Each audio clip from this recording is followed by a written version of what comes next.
Car driving ஓட்டுறேன் sir. ஆ, நான் வந்து எப்போ வேணாலும் எப்போ வெளியில போவோம் போவோம் என்ன கார் வச்சிருக்கீங்களா? சொந்த கார் இருக்கு சார். சொந்த கார் வச்சிருக்கீங்க? இருக்கு சார். இப்போ ஒரே ஒரு உதாரணம் சார். நேற்றுக்கு இங்க ப்ரோக்ராமுக்கு கூப்பிட்டாங்க.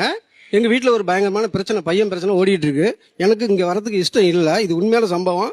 ஆனா அவங்க எதிர்பார்த்து போய் தான் அவனு சொல்லும் போது அவங்க சந்தோஷப்படுத்தணுங்கிறதுக்காக இங்க வந்து உட்காந்துருக்கேன் சார். இப்ப நான் நேற்று நைட்டு கூட நான் அழுதுட்டு வந்திருக்கேன் சார். என் பையனால, ஒரே பையன் சார்.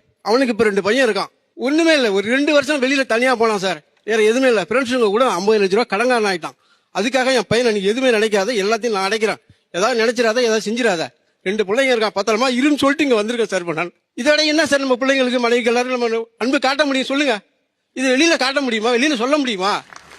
இதான் சார் உண்மை. ஆண்களுக்கு வந்து உண்மையிலே இருக்கு, அவங்களால வெளியில சொல்ல முடியல. அவங்க மனசுக்குள்ளேயே பட்டு வலியை தாங்கிக்கிட்டு நம்ம குடும்பம் நல்லா இருந்தா போதும்னு நினைச்சு செஞ்சுட்டு இருக்காங்க. இதான் சார் உண்மை. எல்லாருக்கும், எல்லா ஆண்களுக்கும் இல்லாம இருக்காது. அதை உடனே அவங்களால காட்ட முடியாது. அவங்களோட